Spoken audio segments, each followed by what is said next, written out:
Good morning. Hello, and welcome to the Greenbrier Company's first quarter of fiscal 2021 earnings conference call. Following today's presentation, we will conduct a question-and-answer session.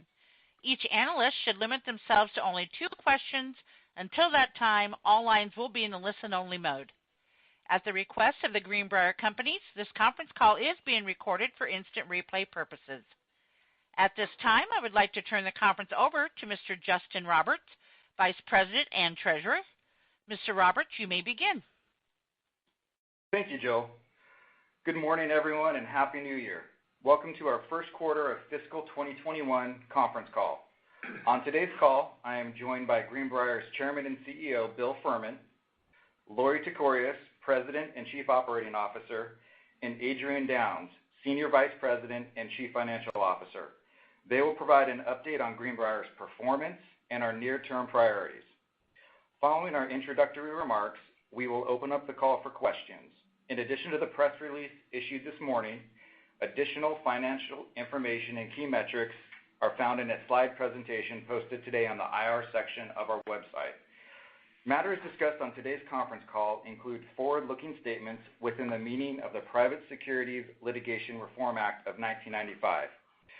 Throughout our discussion today, we will describe some of the important factors that could cause Greenbrier's actual results in 2021 and beyond to differ materially from those expressed in any forward-looking statement made by or on behalf of Greenbrier. And with that, I will hand it over to Bill. Thank you, Justin, and good morning, everyone. Before I begin, I'd like to wish everyone on the call a Happy New Year. 2020 won't be soon forgotten. Despite the real and lingering challenges of last year, the hope that ushers in each new year is especially strong now. I want to thank our employees and all our stakeholders for your support. Together, we're weathering some of the more challenging days of the pandemic. I have a strong expectation Greenbrier will emerge better and even more capable when normalcy returns later this year, as we all hope it will. But as we can see in the newspaper and in the media, good times are not here yet. In fact, we remain in the throes of the pandemic, and we're buffeted by its disruptive forces in the economy and in our markets. This requires the company and its management team and board to remain disciplined as we maintain the strategic priorities I have discussed over the past several quarters. We believe good outcomes will follow. Regular operations continue in all of our facilities as a result of extensive health and safety protocols. Protecting the health and well-being of our global workforce is our very first priority. Keeping our businesses open as part of an essential industry is also highly important as is maintaining our backlog.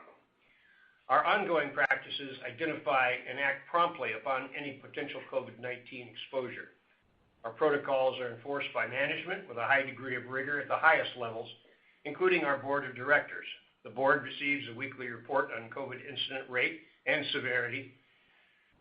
And in some of the markets and communities where we operate, community spread continues to be at pandemic levels. In December, we lost Ramon Nevasca to COVID-19. Ramon was a materials coordinator at our GIMSA operation. He was in his early 40s with no pre-existing risk factors. Subsequently, during the same week, both his mother and his father died of COVID-19. We are remembering him and his family during this difficult time. Juan is the 5th member of the Greenbrier family to die from COVID-19. Earlier this year, we lost 3 colleagues in Mexico and 1 in Romania.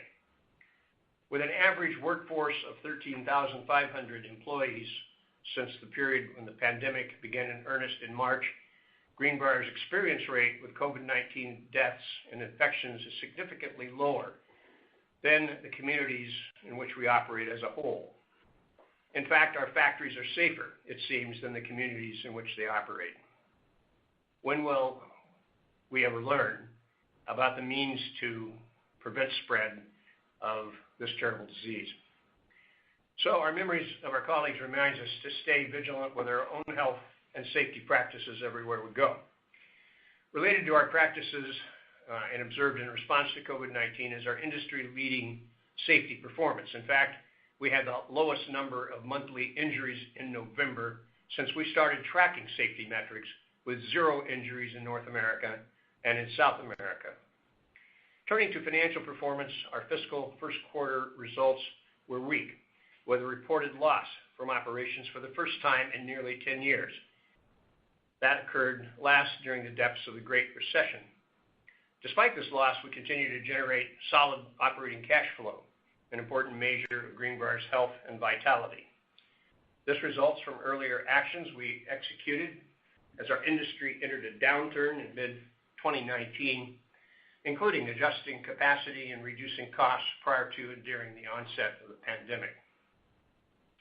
The pandemic compelled us to take a series of additional tough steps to protect the enterprise and to ensure Greenbrier maintained the strongest possible financial position. We serve markets with cyclical demand that are also uniquely exposed to broader economic forces. This makes flexibility and adaptability integral to Greenbrier's survival. Not only its survival, but its long-term growth, recovery, and well-being. Our industry faces serious short-term challenges. Maintaining and growing liquidity for Greenbrier has been a core priority. After achieving our ambitious liquidity target of $1 billion, we used some of our cash balances to reduce $82 million in debt in the first quarter. Now, with our liquidity goals firmly achieved, our focus shifts to balance sheet management, which provides Greenbrier a competitive advantage as our markets stabilize. Through this, we have maintained a dividend for 27 consecutive quarters with a current yield of 3%.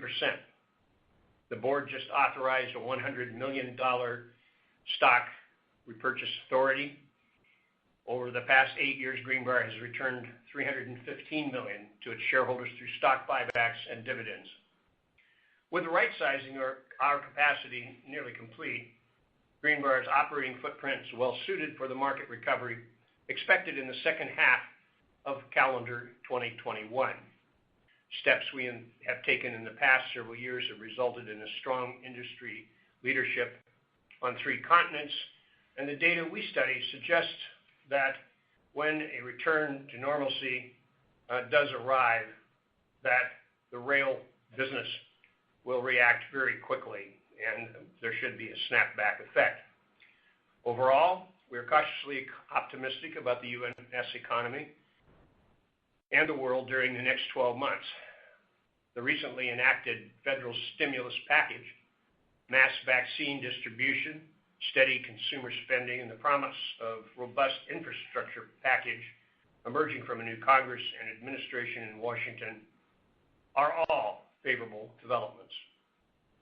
However, if the pandemic does not abate and business shutdowns continue or increase, momentum could stall and delay the recovery. In any case, the economic repercussions of the pandemic will linger well into the first 6 months of 2021. After this period, I expect emerging strength, as I've said earlier, in our sector. All economies worldwide rely on rail transportation as an important, vitally strategic, and environmentally friendly industry. We expect an industry recovery in the rail to be a bellwether for the economy's broader recovery. In the meantime, our diversified backlog valued at $2.35 billion provides us base load orders as we gain greater visibility into customer requirements over the coming months. Greenbrier occupies a fortunate position where we can rapidly expand capacity as outlook improves. In fact, however, as others are doing, we are reducing capacity and right-sizing organizations with a lower cost footprint. Rapidly achieving economies of factory utilization at scale, along with greater direct investment in railcar leasing, will be the heart of our ability to regain profitability quickly when normalcy returns. We have done this through previous industry down cycles, and our past experience, we believe, will guide us now. Back in 2010, for example, as we emerged from the Great Recession, we had a backlog of just 5,300 rail cars valued at $400 million at our year end. Greenbrier's scale and capabilities have substantially broadened since then. Recent highlights from a remarkable decade of expansion since 2010 include a much larger share of 2020 North American railcar orders. The diversity of the railcar types we now build is much greater than ever before. Our current backlog exceeds our 2010 mark by more than 5 times. Leveraging off this growth and scale, our stronger franchise, Greenbrier enters the emerging recovery extremely well positioned. The benefits of our expense reduction initiatives will continue as our markets return to higher levels. Despite current market and economic forces, Greenbrier's long-term outlook is very positive. Our business generates strong positive cash flow. We maintain a strong liquidity position and balance sheet.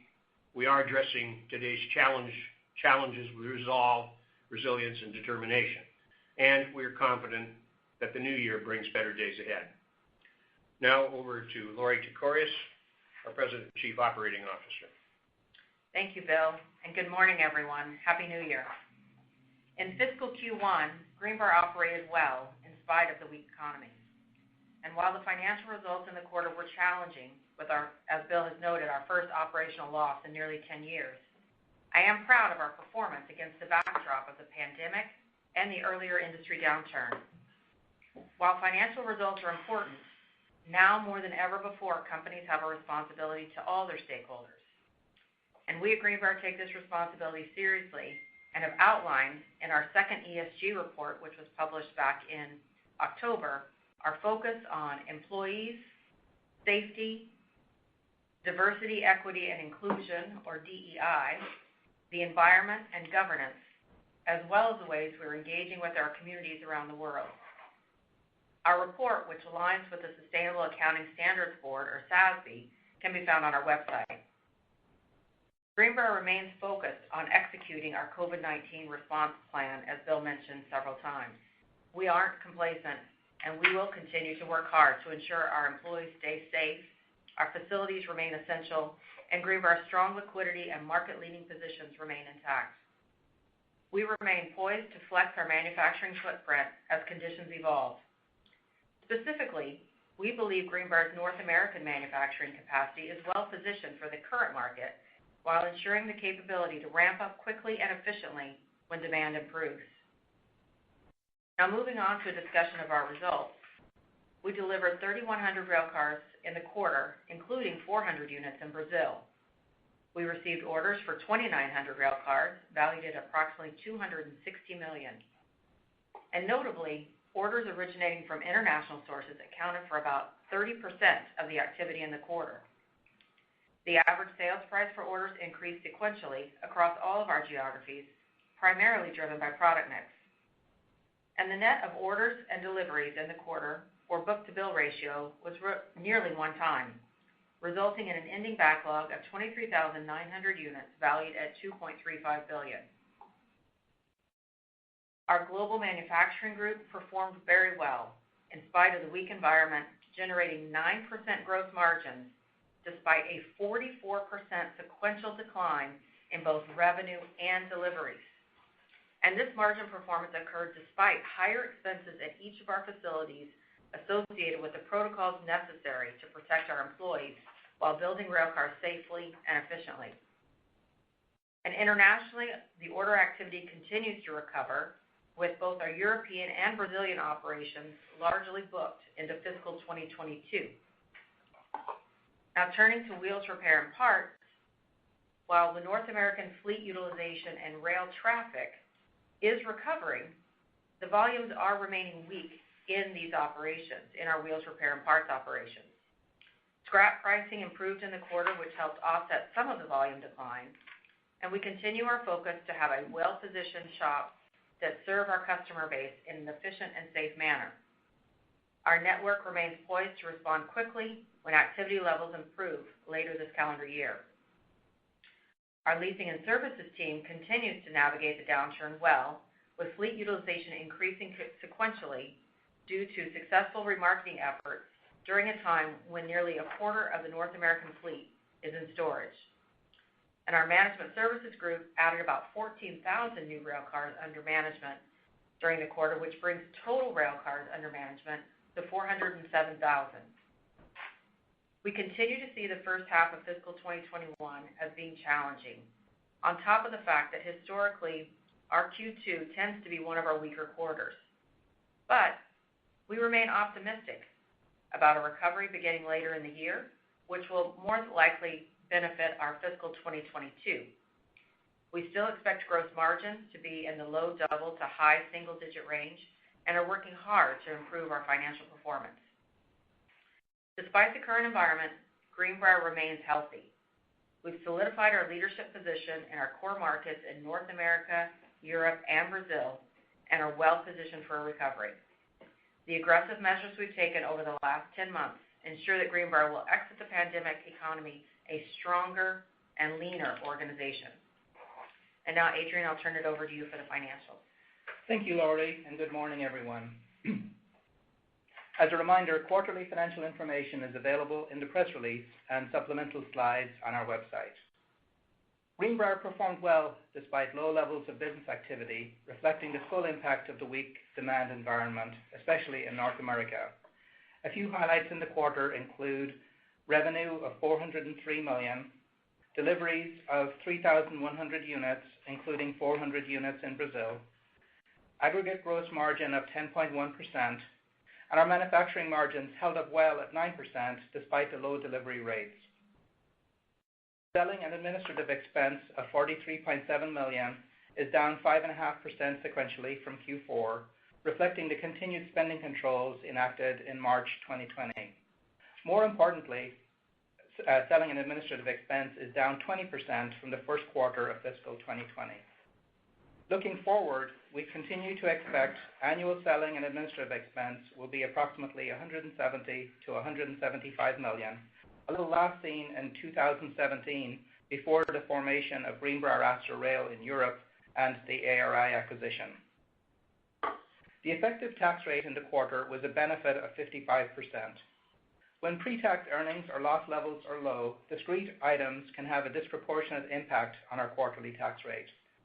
More than half of the benefit was driven by favorable discrete items in the quarter, primarily driven by foreign currency fluctuations, so we would not expect the tax benefit to be this high in future quarters.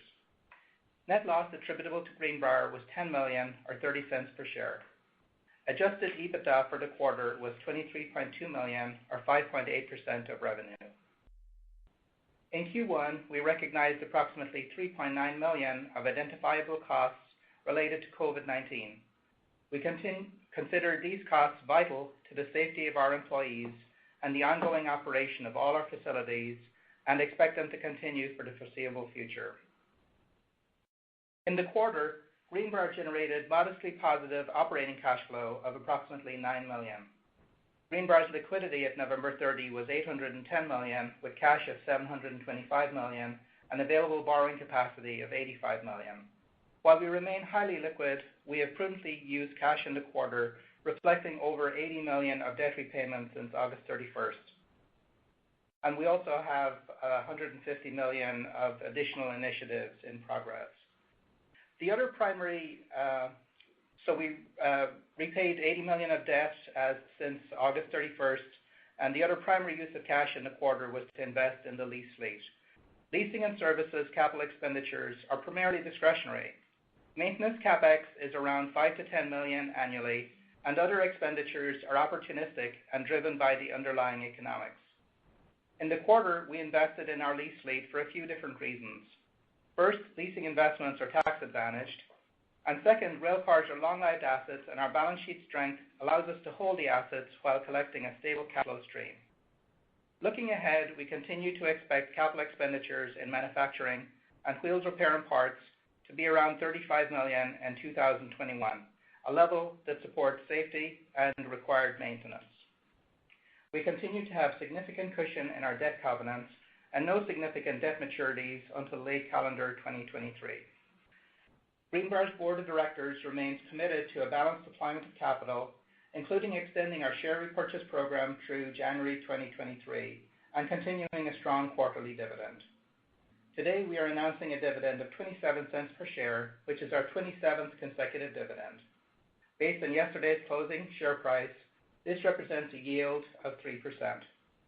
I'm excited about Greenbrier's future and appreciate all of the hard work of our employees to ensure that we emerge from the downturn a stronger company. And now we will open it up for questions. Thank you. At this time, if you would like to ask a question, please press star one on your touch-tone phone. Please ensure that your line is unmuted, and please record your name along with your company to be introduced. Our first question will come from Justin Long with Stephens. Your line is open. Thanks, and good morning. Happy New Year. New Year, Justin. New Year. So maybe to kick things off, I was curious if you could comment on order flow so far in the fiscal second quarter. Curious if you've seen any pickup in either North America or internationally, and maybe you could just share your view on orders going forward. I know you're talking about a second half recovery, but is that based on the assumption that orders remain pretty stable in the first half and then go to something above replacement demand in the second half? I'd love to just get a little bit more color around that view. Thank you, Justin. I think starting with our backlog, one of our goals is to maintain our backlog, to keep our factories operating at base rates as we now have them, so we can scale upward when the recovery comes. We don't want to cripple ourselves so much. So we are seeing a positive order flow, but as you know, in this industry, orders can be spotty. Thus far, for the first 9 months of the pandemic, we have done very well maintaining and replenishing our backlog. And there are some fundamentals that suggest that strength will come back very quickly. We look at, as you probably know quite well, better than we, the railroad traffic loadings, the stored cars, the velocity on rail, which has fallen over 2 miles per hour in the last year, and that's usually a strong indicator of order pipeline. So we have a good pipeline. It's tough out there, and margins are short. We're facing some competition essentially funded by the U.S. government, which is kind of a shocking thing given the position we've taken on China's entry in the United States. But I digress. I think it's really just a matter of what will happen when stored cars reach what we believe will be a level around 400,000, which is a level that should prompt renewed investment. And that's gone up quite a bit in terms of that break-even point. It used to be down around 300,000, 250,000, but because of many types of cars that are just not going to be moving out, it's around 400,000 cars. Today, the storage is roughly 426,000 cars. So we're almost at that point where a lot of demand is there, and we should start seeing a strong order book. Lori, would you like to add something to that? Yeah, maybe just a little bit. I would say from talking with our commercial team, they are still having a lot of conversations with a variety of customers. We do see some activity out there, Justin, but as you know, sometimes the end of the calendar year can be a boom or a little bit of a bust. I think this year in particular, there's probably a little bit more modest activity as people tended to use the holidays as a time to take a pause. We expect more of that activity to pick up early in this calendar year. And I leave you with the last thing that I heard from our commercial folks is, they're seeing better quality in some of the inquiries that we're getting around opportunities as opposed to just some, checking in and things like that. They are seeing a better quality to the pipeline. Okay, great. That's helpful. And maybe as a quick follow-up on manufacturing gross margins, I think you've talked about the fiscal second quarter typically being the most challenging of the year. So is the right expectation that sequentially next quarter we could see manufacturing margins get a little bit worse and then in the back half of the year get to that low double-digit range? Well, I think it's fair to assume, since manufacturing is the largest part of this organization, that if the second quarter is a weaker quarter, that you're going to see that reflected in manufacturing. Yeah, thus far, Justin, the whole story here, the whole takeaway is volume, volume, volume. We've been able to maintain our margins admirably despite dramatic reductions in our revenue base. And that is quite an accomplishment. And I've followed this industry for a long time and can appreciate that that's not an easy thing to do. But we continue to have decent margins in our backlog. We're not pricing below costs or doing anything like that. We're showing pricing discipline, and I think others are as well. So we are hopeful that we can do well. We just have a few more months as everything sorts out that we think will pass. We hope will pass quite quickly. Me too. I appreciate the time. Thanks as always. Thank you, Justin. Thank you, sir. Our next question comes from Bascom Majors with Susquehanna. Your line is open, sir. Yeah, good morning, and thanks for taking my question. Following up on some of Justin's questioning there, you guys have clearly done a tremendous amount of work to lower the break-even of the company and protect your investors and your cash flows on the downside. You know, as recently as last summer, you were suggesting some optimism that even in a very tough operating environment, that you could potentially deliver a break-even result, at least on earnings for the full year.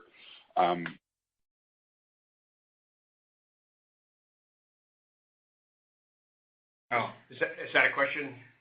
Actually, it looks like Bascom dropped off the line, so we'll take the next caller and see if he dials back in. Okay. We'll come back and answer that question. I think we can remember the question. Yeah. Are we still on? Our next question then will come from Matt Alcott with Cohen. Your line is open. Good morning. Thank you. I wanted to follow up on the order outlook question. You know, when you think about the initial phases of the demand recovery, where do you think the most significant impact will come from? Is it going to be larger lessors trying to lock into the current favorable pricing to sign multi-year supply agreements, or do you see some pent-up demand from shippers who had been discouraged by the political and virus uncertainty and will now jump in and place those orders? I don't think we'll see multi-level or multi-year orders at this stage in the cycle. Those typically come as capacity gets constrained and lessors are concerned about having access to capital, not to capital, but to equipment. The big drivers are stored rail cars, velocity.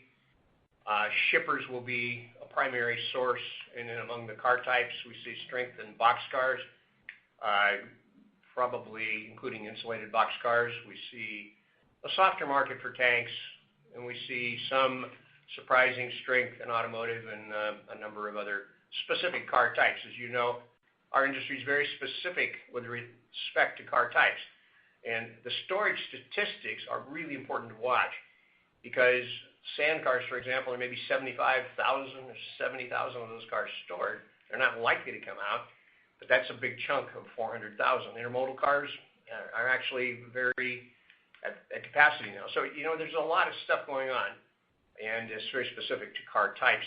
The customers, we do expect to improve our own leasing model and do more ourselves, but we will continue to work with operating lessor partners as we have before and continue our syndication activities. Oh, that makes sense. I was just curious as to whether the attractive. I would imagine the pricing, the new rail car pricing, is very competitive now. So, what's the harm if you're a large lessor and signing a supply agreement and you don't necessarily have to exercise it right away, signing at the current prices, and instead of waiting until the capacity shortage kind of sneaks up on you. But what you gave, Bill, does make sense. And then did you guys say what percentage of your backlog is international? I think last quarter was 25 to 30%, if I remember correctly. And it's holding about there, Matt. It's about 30%. Also, Matt, Okay. The outlook in both Brazil and in Europe, our backlog there, we're practically booked through 2022 in Europe. And similarly, we've had a very good resurgence in demand in South America. So really, it's the North American market that we've been principally talking about here, which is our largest market. Mm-hmm. Right? And Bill, speaking of what Europe, you just said, they should buy when rail cars are cheaper, but they don't. For some reason, they buy when they're more expensive. It's always been a bafflement to me. Yeah, interesting. And you mentioned Europe. Maybe my final question about Europe. If you ask the operating lessors in Europe, that market is almost always at full utilization. The lease terms are shorter, but the utilization is usually very high, and and there's an effort to move more freight into rail from the highway in Europe. When can we expect to see a pretty material improvement in demand for railcar manufacturing as the continent begins to move freight off the highway? And can you give us an update on your market share as a manufacturer in Europe? And I guess sure. if I could start, Bill, and then you could come in. I do think that we're seeing a pickup in demand in Europe right now for exactly the reasons you were talking about. They've certainly been hit by this pandemic like we have here in the United States, which has created a pause in their economy. They're going through a second or third round of that pause right now, but we have seen an uptick in demand in Europe. We have certainly seen some interesting behavior by some of our competitors. So, it's one of those things that we're watching very closely. Just like here in North America, we're maintaining our discipline. We don't want to lock up all of our production capacity with low to no margin work. We value our work a lot more than that, and we do think that there will be steady increases in the need for railcar as we move into the second half of 2021 in Europe as well. So we're looking forward to that. And Bill? Yeah, on the issue of multi-year orders earlier asked, that's one area in Europe where two large multi-year orders were placed, and in both cases we declined to meet the competitive price. There are roughly, there are 3 or 4 car builders in Europe. We share the lion's share of that market with Tatra Wagonka, and we have refused to do multi-year pricing with fixed pricing on materials and components because we believe in the middle of the summer that those components and costs are going to go up, and they're beginning to move already. We still have a very strong demand in those two marketplaces, as I mentioned. So would you guys consider consolidating the market further in Europe, or would you run into any regulatory issues if you tried to do that? No and yes. We are not going to. We probably are going to round off our business model by adding more sophistication to our leasing side of the business. We will have adequate capital to invest. We tend to pay down debt and when the time is right, and to invest further in our leasing platform. We already manage over 400,000 rail cars in the industry. We have a good management platform, and we probably see growth in that area. Not necessarily in Europe, although we're evaluating that. Thanks, Bill. Our next question will come from Ken Hoexter with Bank of America. Your line is open. Great. Good morning. Happy New Year. Really a great job on manufacturing margins given what's going on. So congrats on that. But looking, Lori, a bit maybe at the ASPs there and pricing, maybe we could just delve into that a little bit and talk through Bill just mentioned the different types of cars. Can you talk about what types we're seeing in terms of the order book and understanding that you don't give exact numbers, how do we kind of volley what's going on in terms of filling up the order book with low ASPs versus the future margin impact on it? Sure. And Ken, you've certainly been following the market for a long time and know that ASP can also be driven by car type, and how much material goes into a car can certainly create a higher price. I would say here in North America, we've had a nice mix of order types, car types or order in the first quarter. I'd say there was probably a fairly more sizable chunk of box cars and some tank cars, which tend to have a higher ASP. And then in Europe and Brazil, again, when I said our ASPs have improved sequentially, it is across all three geographies, Brazil, North America, and Europe.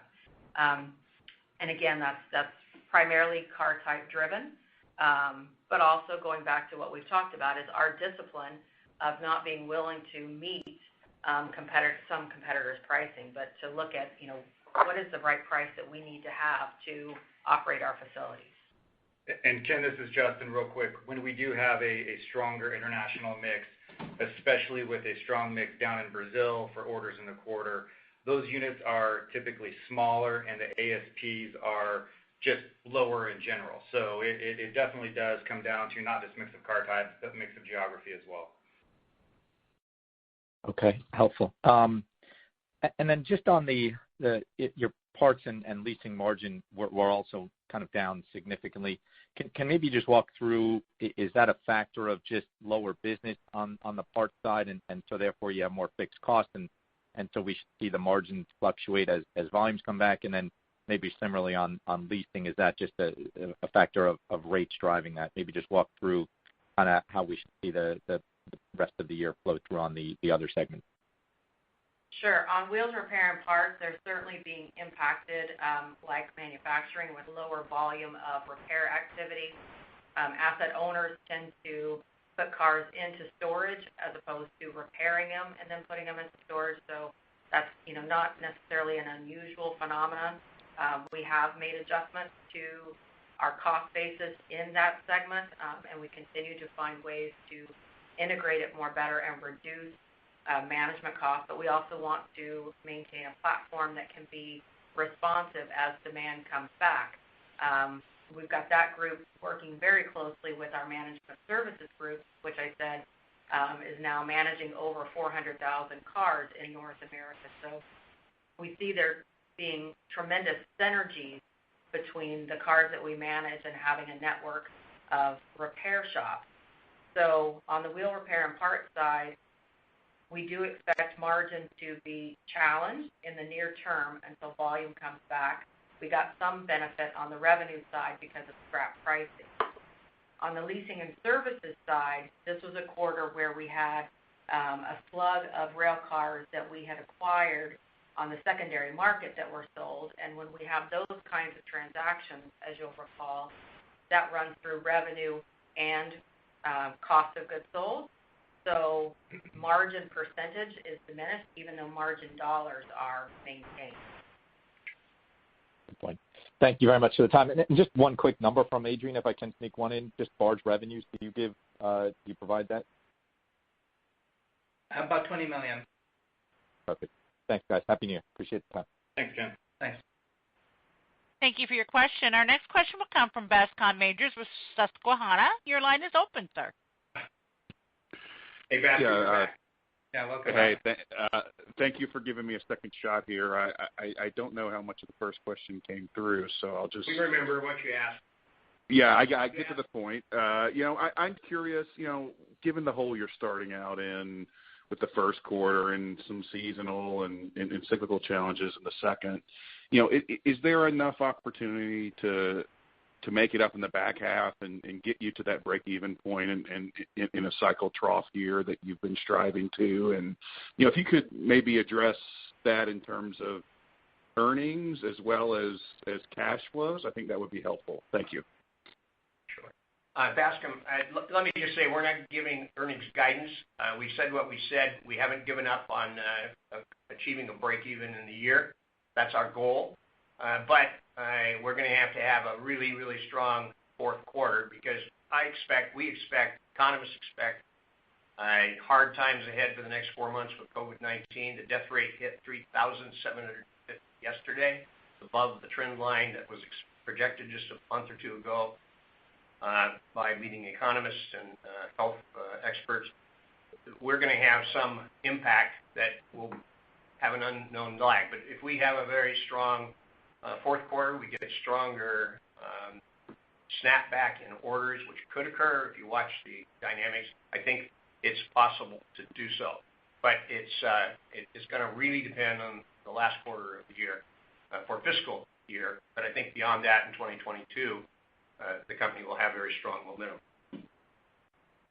And I appreciate you addressing that within the uncertainty around us. So it sounds to me like, the biggest variables would be some order recovery and whether that happens, during the fiscal year or maybe later in the calendar year into the next fiscal year. And it's more of a timing issue than anything.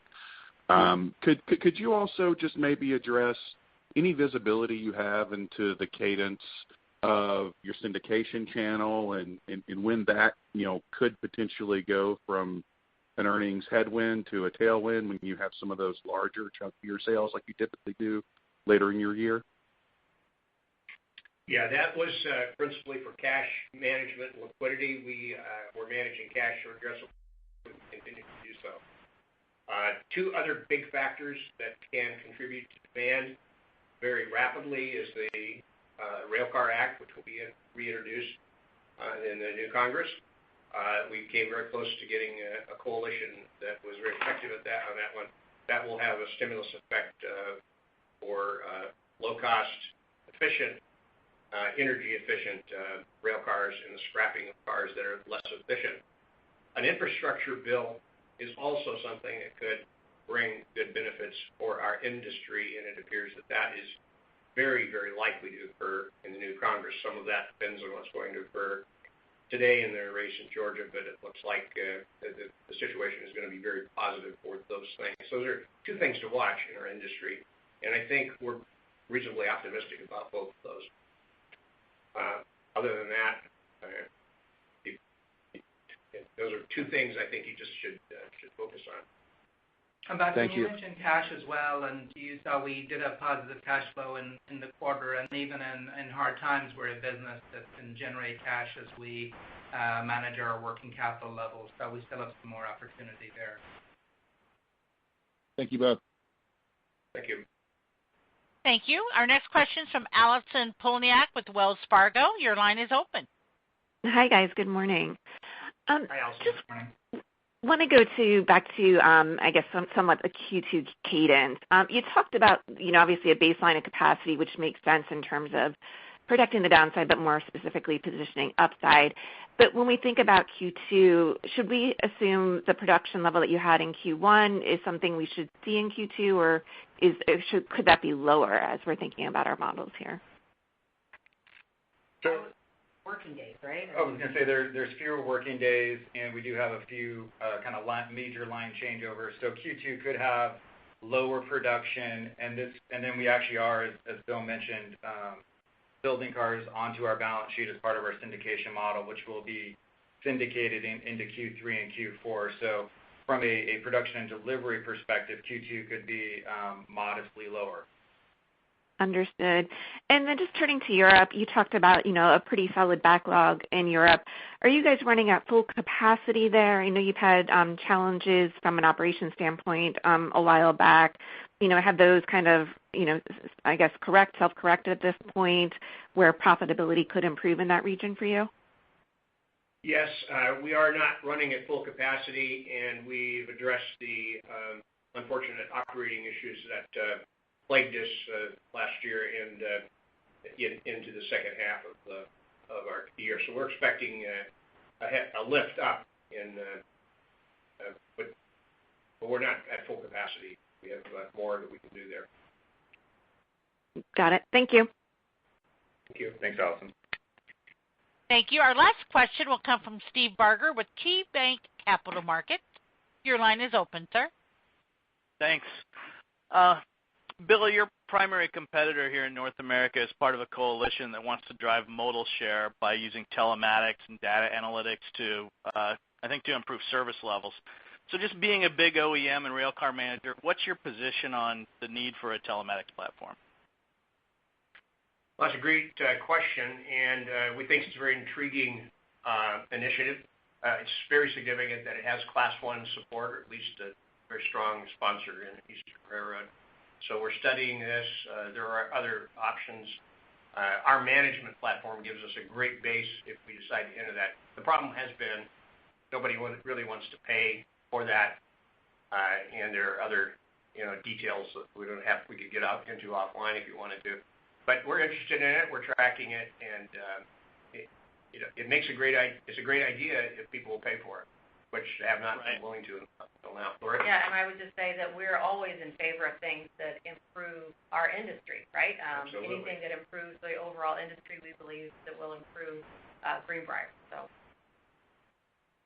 Well, just to follow up on that then, with your liquidity position being really strong and you're having an expectation that things improve in the back half of this year, are there any specific technology investments you're making or thinking about that could improve efficiency, whether it's internal or external? I'd say our engineering group is regularly reviewing ways that we can build cars differently. And sometimes, to those of us who sit at desks and look at computers all day, they may seem fairly minor, but when it comes to the rail car that's built, it can have an extraordinary impact, whether it's on the carrying capacity or the heaviness of the rail car, allowing it to carry more product, or the train to have, more cars in the train. So I would say that's the area where we're focused mostly on technology and improvements for the industry is around how we're doing, looking at the design of rail cars and refining that. Bill had mentioned our management services group, and we manage, again, over 400,000 cars. That's an area where we're regularly updating the systems that we use within that group, where we manage maintenance and car hire and logistics and regulatory services. So we're regularly doing things like that around technology. The other two fronts on technology that are important would be manufacturing technology to make our factories more efficient, to use not 5G from China, but 5G technology to have smart factories, lean factories, adaptable, low changeovers. We have a team working on that. And the second would be cybersecurity. This is a growing risk to all companies. We operate where we have some vulnerabilities. If we were penetrated, we've all watched those headlines. So our board is concerned about that. We're concerned about it, and we're investing to protect ourselves in that. Got it. And just one last one. You've done a nice job of diversifying internationally over the last few years, and hopefully in the future we won't have a negative catalyst on a global basis like we saw in 2020. But just philosophically, is there a vision for further diversification to mitigate cyclicality? And if so, what makes sense to add on or expand into? Lori handles our strategic work, and I'm going to let her address that first. I might have a comment or two on it. Go ahead.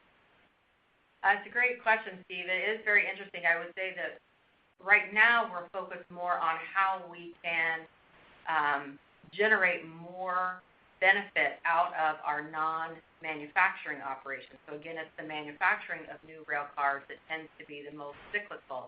If we can look at how we approach our leasing business, our management services business, our repair network, and think about that as ways to offset, create some repeatable revenue, some steady cash flow out of those businesses to reduce the lows of manufacturing new rail car demand, I think that's very beneficial. One of the things we can do, and as we do that in here in North America, we'll also look to the other geographies to see if there's ways to not necessarily copy and paste what we're doing in North America, because every geography is different, every business environment is a little bit different. We learned that early on when we went to Europe, that we don't want to be the ugly American thinking that we know we have the answer to every question. But we have improved how we're approaching things, and we'll look at those other geographies as well. Very good. Well, I was just going to say, it's hard to reinvent the wheel when you're talking about leasing or anything. Is there anything that you have line of sight to, or is this kind of in the brainstorming mode? No, there's a line of sight. We intend to be more sophisticated about our leasing business, to choose our partners wisely. We have some very strong operating lessor partners. We have some very strong syndication partners. But with the current tax climate, we'd be foolish not to increase the amount of annuity stream producing leases on our own books, given the economics of railcar leasing. There are, of course, risk factors in that, but we are actually increasing our portfolio, and that has had some and will have some short-term effect, but from a long-term perspective, it will create a stronger annuity stream and will be appropriately financed. Thanks for the time. Thank you. Thank you very much, everyone, for your time and attention today. And if you have any follow-up questions, please reach out to myself or Lori Tekorius. Have a great day. Thank you. Happy New Year. Happy New Year. This does conclude today's conference call. We thank you all for participating. You may now disconnect and have a great rest of your day.